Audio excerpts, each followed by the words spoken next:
কিন্তু সেনাবাহিনীকে যে পাবলিক সোনাবাহিনী ডাকা শুরু করেছে, নোটির পোলা বলতেছে, এটা কোনোদিন বুঝতে পারবেন না। আজ থেকে 10 বছর আগে কল্পনা করতে পারে নাই যে সেনাবাহিনীকে বাংলাদেশের মানুষ মুখ ছুটায় গালি দিবে। ভাবছেন? ভাবেন নাই। আপনাদের বাজেট নিয়ে কথা বলবে, ভাবিছেন? ভাবেন নাই। রিটায়ার করার পরে আপনি আর্মিত কাজ করেছেন, এটা বলতে পারবেন না। যাই হোক, জাউরাদের দেখি। জেনারেল ওয়াকারুজ্জামান ওগুলা হাসিনার আত্মীয়, আর্মি চিফ। ওগুলা আর্মি চিফ হবার পারে না, কারণ শুনেছি, আমি সত্য মিথ্যা জানি না, যে হার্টের কোনো সমস্যা থাকলে নাকি আর্মি চিফ হওয়া যায় না। তো ওর নাকি হার্টের সমস্যা আছে, মানে ওর নাকি হার্টের মধ্যে কি কি লাগানো হয়েছে আর কি। আচ্ছা, 2 number lieutenant general Mujibur Rahman, quarter master general. আর 3 নাম্বার জাউরা lieutenant general Mohammad Shahinul Haque, chief of general staff, CGS বলে। এজ এ brigadier general Imran Hamid, commander 46 brigade. এ হচ্ছে ওই যে ওই কইছিল না নির্মূল কর্ম, ওই যে ওই হারামজাদা। এটা হচ্ছে brigadier general SM Zakaria Hossain, এটা কমান্ডার 14 স্বতন্ত্র ইঞ্জিনিয়ারিং ব্রিগেড। এরই লোকজন কলেছিল ওই যে এখানে একটা লাগানো, ওই যে বিদ্যুৎ চমকের লাগানো, এটা গেল ওর পোলাবান। Brigadier general Nazim, director military operations. Major general Mostasinul Baki, group commander, Bangladesh army aviation group. এই যে সমস্ত ইয়েগুলো উড়েছিল না, ওই যে ড্রোন ফ্রোন উড়েছিল না, এই হারামজাদা তুলিছিল এটা। আর হচ্ছে major general Shakil Ahmed, GOC Rangpur cantonment. আর হচ্ছে major general Khaled Al Mahmud, GOC Bogura cantonment. হারামজাদা তুই আর জায়গা পেস নাই, আমার বাড়ির যে বসিছু তুই, হ্যাঁ বাচ্চা উঠি যে সামনেছু। 10 number major general Sheikh Sarwar Hasan, GOC Cox's Bazar cantonment. 11 number brigadier general Khaled Kamal, operation commander PGR। পাশার চামড়া তুলে নেওয়া হবে তোমাদের নোটির পোলারা, যদি সৈনিকেরা ধরে থাপড়ায় তাহলে আমরা ছেড়ে দিব। যাই হোক, কয়ে রাখলাম যে কাগেরে ধরা হবে, সেটা আমরা লিস্টি করে রাখছি। দুনিয়াত কোথাও জায়গা হবে না।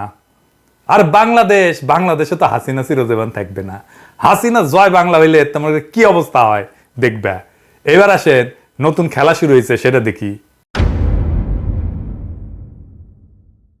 ভারত তার এ টিমকে পতনের হাত থেকে বাঁচানোর জন্য মাঠে নামেছে তার বি টিমের সদস্যদের। মার্কামারা ভারতীয় দালালদের নেতৃত্বে একটা তথাকথিত গণশুনানি কমিশন গঠন করা হয়েছে সারা দেশে চলমান হিংসাত্মক ঘটনাবলী তদন্ত করার জন্য। এর সভাপতি হইল বিচারপতি মতিন, আর সহসভাপতি সুলতানা কামাল। দুটাই মার্কামারা। আপনারা সুলতানা কামালরে চেনেন, কিন্তু মতিনরে চেনেন না। আসেন, মতিন আসলে কে, এটা আমরা একটু খুঁজে দেখি। হ্যাঁ, আপনি যদি এই দুইটার অতীত একটু ঘাটেন, তাহলে পরিষ্কার হবে যে এই কমিশনের উদ্দেশ্য হইল হাজার হাজার ছাত্রদের হত্যা, জখম, নির্যাতন, জেল জুলুম, লাশ চুরি, কারফিউ দিয়া, যে ইন্টারনেট বন্ধ করে তার আড়ালে খুনি হাসিনা যে মানবতা বিরোধী অপরাধ করেছে, স্নাইপার দিয়া মারিছে, তার থেকে তার দায় মুক্তি দেওয়া। কোন আন্তর্জাতিক তদন্ত বা জাতিসংঘের অধীনে তদন্তের সম্ভাবনা নস্যাৎ কইরা দেওয়া। একই সাথে একটা তদন্ত খেলা চালু কইরা আমাদের চলমান আন্দোলন থেকে জনগণের দৃষ্টি সরায় দেওয়া। হাসিনার এটা প্ল্যান। আপনি দেখবেন হাসিনা নিজেই তার মন্ত্রীদের বিরুদ্ধে তদন্ত দুদক লাগায় দেয়, তারপরে দুদক এসে কয় ঠিক আছে, কোনো সমস্যা নাই। বুঝেছেন? সবগুলা করেছে। এই যে ইয়ে আছে না, এই যে মাদারসোদ আলী, যে মোদাসের আলী আছে না, ওর পিছেও কিন্তু লাগাইছিল দুদক, তারপরে কইছে ক্লিন। বুঝছাও? এই যে বিচারপতি মতিন কে, এই হচ্ছে সেই কুলাঙ্গার যে বাংলাদেশের জাতীয়তাবাদের অন্যতম প্রধান প্রতীক, আমার দেশ পত্রিকার সম্পাদক ডক্টর মাহমুদুর রহমানকে ভিত্তিহীন মামলায় আইনে যে সর্বোচ্চ সাজার বিধান আছে না, তার চেয়ে অধিক সাজা প্রদান করছিল। 2010 সালের আগস্ট মাসে আপিল বিভাগ 3 দিন ধরে মাহমুদুর রহমানের বিরুদ্ধে একটা আদালত অবমাননার অভিযোগের শুনানি করে। আদালতের যে বেঞ্চে শুনানি হয়, তার 2 নম্বর বিচারক ছিল মতিন।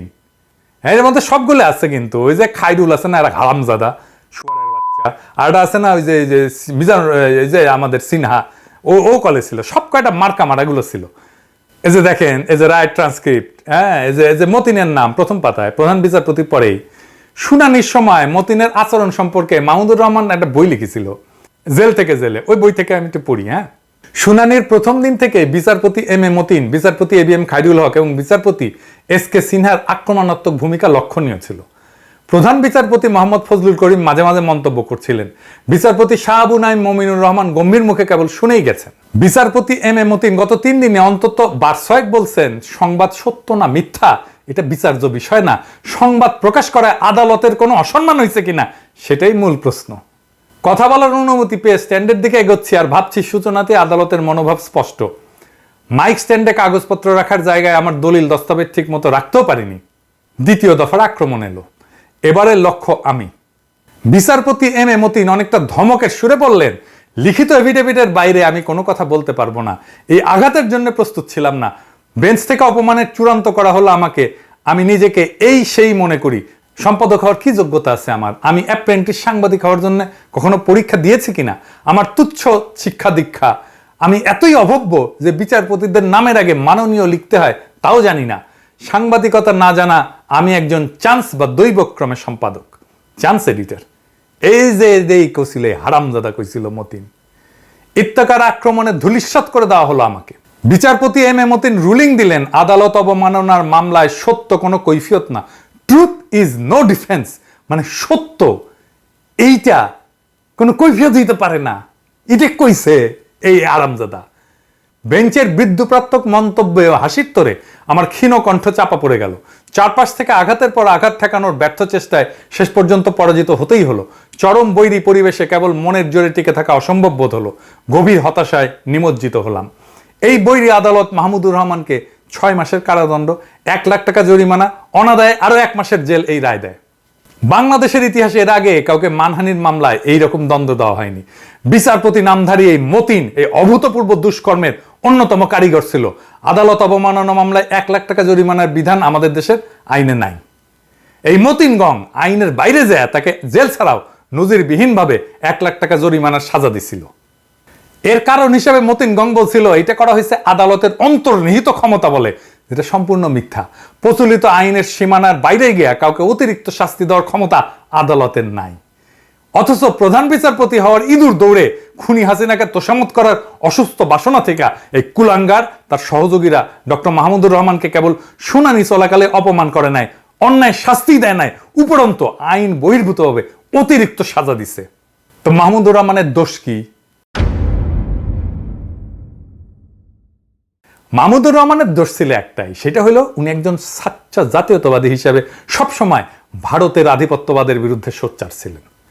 ভারতের সেবাদাসরা তাই তাকে শাস্তি দিতে মরিয়া হইয়া যায় এবং শেষ পর্যন্ত তারা দেশ ছাড়া করে। তার উপরে হামলা হয় আদালতের প্রাঙ্গণে। মতিন আসলে সেই দিল্লি দাস দলেরই এক প্রধান পান্ডা। নরকের কীট এই বদমাইশ মতিন এখন আসছে বালের গনেরিয়া কমিশন নিয়া। এই গনেরিয়া কমিশন তো হোগা দিয়ে হামলায় দিব শুয়ারের বাচ্চা। এই গনেরিয়া কমিশনের দ্বিতীয় পান্ডা হইল খুনি হাসিনা তথা ভারতের অন্যতম শিষ্য স্পেন্সার সুলতানা কামাল। এর সম্পর্কে আর কিছু বলি না, আপনারা জানেন। এই গনেরিয়া কমিশন এমন সময় গঠন করা হইল যখন গণখুনি হাসিনা মানবতা বিরোধী অপরাধের বিশ্বাসযোগ্য এভিডেন্স পাওয়া গেছে এবং আন্তর্জাতিক অপরাধ আদালতে তার বিরুদ্ধে মামলা দায়ের করার ভিত্তি তৈরি হয়েছে এবং অনেকেই কাজ করতেছে, সিরিয়াস কাজ করতেছে। ইতিমধ্যে আমরা কয়েকজন আন্তর্জাতিক বিশেষজ্ঞদের সাথে প্রাথমিক আলাপ করছি এবং তাদের পরামর্শ মোতাবেক তথ্য প্রমাণ সংগ্রহ করা শুরু করছি। আমি নিজে আপনাদের অনুরোধ করছি তথ্য প্রমাণ পাঠাতে, অন্যরাও করছেন। এই গনেরিয়া কমিশন প্রবাসী বাংলাদেশিদের এই উদ্যোগ নস্যাৎ করার জন্যই গঠন করা হয়েছে। আমরা শুনলামও না এত গুরুত্বপূর্ণ উদ্যোগ না হইতেছে, প্রকাশ্যে কোনো আলোচনা হইল না। হঠাৎ কইরা সুলতানা কামাল আর ফটকা মতিন হাজির হইল এই কমিশন নিয়ে। ছাত্রদের উপরে সীমাহীন বর্বর আক্রমণের 2 সপ্তাহে কিন্তু তাদের কোনো আওয়াজ পাওয়া যায় নাই। কোথায় ছিল তারা যখন খুনি হাসিনার বাহিনীরা ছাত্রদের ভিনদেশি হানাদারদের মতো হামলা কইরা খুন জখম করতেছিল, ব্লক রেড করতেছিল? তারা এই বালের কমিশনটার নাম দিল জাতীয় কমিশন। জাতির সাথে কথাবার্তা নাই, জাতি জানতেও পারলো না, কিন্তু জাতির নামে কমিশন হয়ে গেল। কি চমৎকার কথা! একেবারে খুনি হাসিনার ডামি নির্বাচনের মতো। আমরা খুব ভালো করে বুঝি যে এই ডামি গনেরিয়া কমিশনের আসল মতলব হইল এর মাধ্যমে খুনি হাসিনা আর তার নেতৃত্বে সংগঠিত মানবতা বিরোধী অপরাধের দায় চাপাইয়া দিবে অন্যের উপরে। আমরা এই কমিশনের বিভিন্ন পদে যাদের নাম দেওয়া হয়েছে তাদের আহ্বান জানাই তারা যেন এই দুষ্ট উদ্যোগ থেকে নিজেদের নাম প্রত্যাহার করেন, না হইলে গণদুশ্মন হিসেবে বিবেচিত হবেন। তারা যদি প্রকৃতই বাংলাদেশের চলমান মানবতা বিরোধী অপরাধের তদন্তে পজিটিভ ভূমিকা রাখতে চান, তাহলে আন্তর্জাতিক অপরাধ আদালতে মামলা দেওয়ার যে প্রক্রিয়া প্রবাসীরা ইতিমধ্যে শুরু করছেন, সেই উদ্যোগে সামিল হওয়ার আহ্বান জানাই। এটা নিয়ে আমি আপনাদের বিস্তারিত জানাবো, কারা এটা করতেছে, কিভাবে হচ্ছে, এটা আমরা জানাবো খুব শীঘ্রই। সম্ভবত এর পরের এপিসোডেই আমি জানাবো, এবং কাজ কিভাবে আগাচ্ছে, কিভাবে আমরা কাজটা করব সেটাও আমরা জানাবো। এই গণকমিশনকে বলতেছি যে গণকমিশনে মতিন আর সুলতানা কামাল আছে, সেটা আমাদের কাছে গনেরিয়া কমিশন। এর মধ্যে অনেক ভালো মানুষ আছেন, আমি অনেককেই ব্যক্তিগতভাবে চিনি। আপনাদেরকে আমি আহ্বান জানাবো, এই কমিশন থেকে নিজেদের নাম প্রত্যাহার করেন, অথবা এই দুইজনকে পাছায় লাথি দিয়ে বের করে দেন। এদের সাথে নিয়ে কাম শুরু করলে আমি কিন্তু পাছার চামড়া লাল করে দেবো সবারই। সরি করার টাইম পাইবেন না কেউ, আমি চিনি বা না চিনি, যতই ভালো মানুষ হন না কেন। আমার ক্ষুদ্র ভ্রাতার ভগিনীদের কইলে গণিরা কমিশন একদম পশ্চাতে হামদায় দিবে। এর মধ্যে আমরা আবার দেখতে পেলাম আর একটা কাহিনী, কিচ্ছা। কিসে কিচ্ছা? সোহেল তাজ হঠাৎ করে উদয় হয়েছেন। একদিন এত বিকট গোলাগুলির মধ্যে নাকে তেল দিয়ে ঘুমাইতেছিলেন, বডি বিল্ডিং করতেছিলেন। বালের বডি বিল্ডিং করো। শেখ সেলিম পার্কিনসনের রোগী, শালা কথা কইতে মাথা কাঁপে হাত কাঁপে। সে মিয়া তোমারে থাবড়ায়, আর তুমি বডি নিয়ে সে থাবড়া খাইয়া ঠাসি খাইয়া অভিমানে মন্ত্রিত্ব ছেড়ে দাও। ওই তো তোমার পৌরুষ। এখন জায়গায় উঠে পৌরুষ জায়গায় উঠছে, তাই না? সোজা চলে গেলা ভাতের হোটেলের আরুনের কাছে, না নাস্তা খাইতে না। সে গেল তার হঠাৎ জাগ্রত বিবেকের তাড়নায় আন্দোলনের 6 জন সমন্বয়কদের খোঁজ নিতে। নিজের সম্মানের খোঁজ নাই, আরেকজনের খোঁজ নিতে গেছে। আচ্ছা সোহেল তাজ, বুঝলাম আপনার বিবেক আছে, কিন্তু আপনি কি বুদ্ধিও হারায় ফেলছেন? এককালে তো স্বরাষ্ট্র প্রতিমন্ত্রী ছিলেন, এই হারুন ফারুনদের বসের বস ছিলেন। আপনি কি জানেন না যে হারুন চলে খুনি হাসিনার নির্দেশে? আপনি কেন তাহলে হারুনের কাছে যাবেন? আপনি তো যাবেন খুনি হাসিনার কাছে। অন্তত পক্ষে আপনার বোন, যিনি দামি নির্বাচনে এমপি হয়ে এখন খুনি হাসিনার একজন প্রতিমন্ত্রী, সেই অর্থে তার অপকর্মের দোসর। আপনি তো তার কাছেও যাইতে পারতেন, আপনার বোনের কাছে। না, আপনি গেলেন হারুনের ভাতের হোটেলে। মানে আপনি কি বাংলাদেশের মানুষের বেকুব ভাবছেন? হ্যাঁ, আপনি তো মিয়া প্রকৃত অপরাধী হাসিনাকে তার অপরাধ কর্মের দায় থেকে আলাদা করার জন্য হারুনের ওখানে গেছিলেন। আমি যদি বলি হারুনকে ফাঁসিতে গেছিলেন, তাহলে কি ভুল হবে? আর সেই সাথে আপনার তুলনামূলক ক্লিন ইমেজ ব্যবহার করে জনগণকে এই ধারণা দেওয়ার চেষ্টা করেছেন যে আওয়ামী পরিবারের সবাই খারাপ না, আওয়ামী পরিবারের সব কটা জাউরা, 2 জেনারেশনের খানদানি জাউরা, আপনি সহ। খামাখা টাইম নষ্ট করেন না। আপনার নিজের বোন যখন খুনি হাসিনার দোসর, তখন আপনি তো নিজেকে আওয়ামী লীগের হিউম্যান ফেস হিসেবে বিশ্বাসযোগ্যভাবে উপস্থাপিত করতে পারবেন না। বরং পাবলিক বুঝা যাবে যে আপনি হইতেছেন ভারতীয় বি টিমের একটি ইম্পর্টেন্ট পার্ট। আপনার বাপও তাই ছিল। যাই হোক, ওইটা নিয়ে আর আমরা কিছু বলতে চাই না। আপনি কি বুঝতে পারতেছেন যে খুনি হাসিনার দিন শেষ, নাকি এখন আপনি ঘুমন্ত? আমরা ডাইনিকে টেনে নামাবই, আন্তর্জাতিক অপরাধ আদালতের কাঠগড়ায় তাকে তুলে ছাড়বই। আপনারা তাকে কিছুতেই বাঁচাইতে পারবেন না। এই ডাইনির পতনের সাথে সাথে ভাসানী সোহরাওয়ার্দীর হাতে গড়া ঐতিহ্যবাহী দল আওয়ামী লীগের রাজনৈতিক অপমৃত্যু ঘটবে, যেটা হয়েছিল মুসলিম লীগের ভাগ্যে। একই সাথে এদেশের উপর ভারতের সীমাহীন আধিপত্যের ইতি ঘটবে। আপনি আমেরিকায় তো ভালোই ছিলেন, ওইখানে ফিরে যান। খামোখা কেন হারুন ফারুনদের অফিসে ঘোরাঘুরি করে জুতার তলা ক্ষয় করবেন? জনগণের সন্দেহ আর দুর্নাম কমাবেন। আপনি গালি খাবেন, আপনার বাপও, মরা বাপও গালি খাবে, যাকে আমরা গালি দিতে চাই না আর কি। তবে যাওয়ার আগে আপনি একটা কাজ করতে পারেন, কিন্তু আপনার ভারতীয় বন্ধুদের এই কথাগুলো বুঝায় বলেন, এতে ওদেরই মঙ্গল। এইবার এক শহীদের গল্প দিয়ে শেষ করি, খুবই মর্মান্তিক গল্প। শুভশীল আশুলিয়ার চক্রবর্তী এলাকায় কেএসি ফ্যাশন লিমিটেডের সুইং অপারেটর পদে কর্মরত ছিলেন। ঝিনাইদহ জেলার সদর থানার মনোরিয়া গ্রামের বিকাশশীলের ছেলে। পরিবারের সঙ্গে আশুলিয়ায় জিরানি বাজার এলাকায় একটা ভাড়া বাসায় থাকতেন। পরিবারের 2 ভাইয়ের মধ্যে শুভই ছিলেন ছোট। গত 20 জুলাই বিকালে ঢাকায় সাভারে সংঘর্ষের সময় গুলিবিদ্ধ হন শুভ। পরবর্তীতে চিকিৎসাধীন অবস্থায় 23 জুলাই ভোর 5:04 দিকে শুভর মৃত্যু হয়। ঘটনার আগের দিন ধামরায়ে মামার বাসায় বেড়াতে যান শুভশীল। পরদিন 20 জুলাই শনিবার বিকাল 4টা নাগাদ মামার বাসা থেকে বের হয়ে আশুলিয়ার জিরানির নিজের বাসার উদ্দেশ্যে রওনা হন শুভ। পথিমধ্যে সাভার বাসস্ট্যান্ড এলাকায় পুলিশের সঙ্গে আন্দোলনকারীদের সংঘর্ষের মধ্যে আটকা পড়েন তিনি। এ সময় গোলাগুলির মধ্যে প্রাণ বাঁচাতে পাশের একটা মার্কেটে আশ্রয় নেন শুভ। পরিস্থিতি কিছুটা স্বাভাবিক হলে বাইরে তাকিয়ে পরিস্থিতি বোঝার চেষ্টা করেন তিনি। এ সময়ই তাকে রাস্তায় ফেলে পেটে বন্দুক ঠেকিয়ে গুলি করা হয়। গুলিবিদ্ধ হওয়ার পর শুভ ওই অবস্থাতেই রাস্তায় পড়ে থাকা অবস্থায় মায়ের নম্বরে ফোন দেয়। তখনও শুভর জ্ঞান ছিল। মায়ের ফোন ছিল তখন তার দাদার কাছে। শুভর দাদা ফোন রিসিভ করলে শুভর সেই মুহূর্তের কথাগুলো ছিল এরকম: দাদা, আমি তো শেষ, আমাকে গুলি করছে দাদা। অনেক কাকুতি মিনতি করছি, আমার কোনো কথা শোনেনি। বলছি আমি গার্মেন্টসে চাকরি করি, তাও আমার কলার ধরে রাস্তায় টেনে এনে পেটে বন্দুক ঠেকিয়ে গুলি করেছে দাদা। শুভশীলের মা সাধনাশীল, সেও আর এক গার্মেন্টস কর্মী। তিনি হাসপাতালে শুভর সাথে তার শেষ কথাগুলো এভাবেই বলেন। হাসপাতালে গিয়ে দেখি আমার বাচ্চাটা বেডে পড়ে কাতরাচ্ছে, কান্দা কান্দা কয়, মা আমি আর বাঁচব না। হাসপাতালের বেডে শুয়ে একটু জল চাইছিল বাচ্চাটা আমার কাছে, বলছিল, মা আমাকে একটু জল দাও।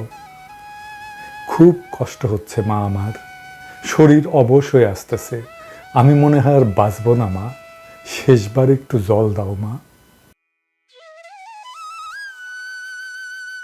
আমি আমার বাচ্চাটার মুখে শেষবার এক ফোঁটা জলও দিতে পারিনি। ডাক্তারদের অনেক অনুরোধ করছি, ডাক্তাররা বলছেন জল দেওয়া যাবে না। সেই যে গেল অপারেশনের থিয়েটারে, আর আমার ছেলেটা ফিরল না। আমার ছেলের পেট ফুটা হয়ে গুলি ঢুকে আর এক দিক দিয়ে বের হয়ে গেছে। কি কষ্টটাই না হয়েছে আমার মানিকের।